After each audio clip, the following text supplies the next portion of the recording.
Loki was probably the best thing to come out of Phase 4 of the MCU, and rightfully so. But the best thing to come out of Loki was Season 2.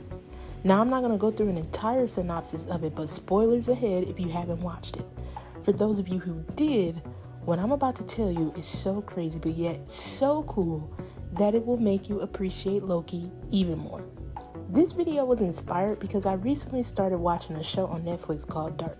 And as I was watching it, I realized that I damn near predicted the entire show because I watched Loki a million times. In Dark, the main character Jonas is going through a cave and follows a rope. At the end of the rope is an Ouroboros, which is a snake eating its own tail.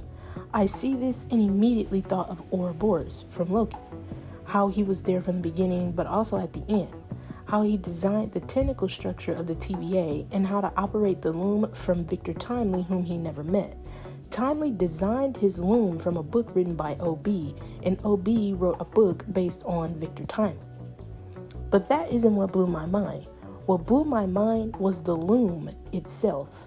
The loom is actually depicted so insanely amazingly, if that's even grammatically correct. But it wasn't until I saw this that I finally understood it.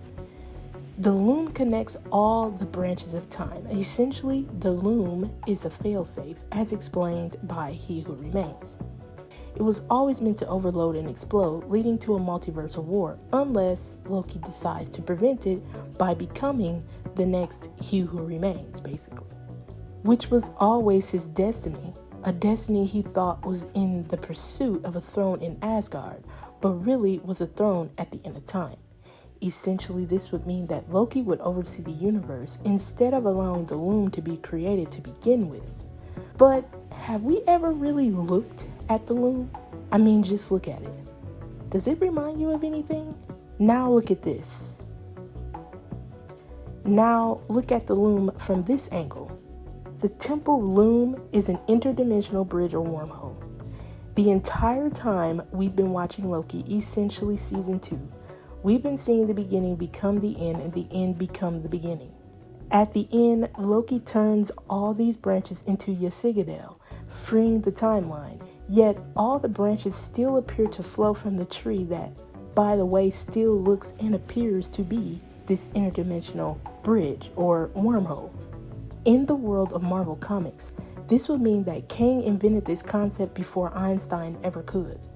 This is why shows like Dark weren't as confusing to me as I thought it would be. Because once I watched Loki season 2 plenty of times, and seeing how the loom is connected to, say, a wormhole, I understood how time flowed in that show. Which is also a great show, by the way, especially if you're like me, who's into science fiction, mystery, drama, psychological stuff, But be warned, that show does tend to play with God a lot, and I don't like that at all. But I do recommend it, especially if you like Loki.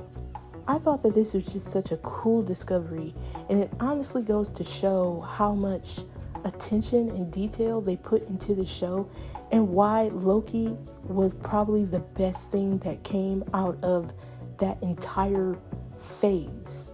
It still remains one of the best Marvel shows of all time, in my opinion, that is.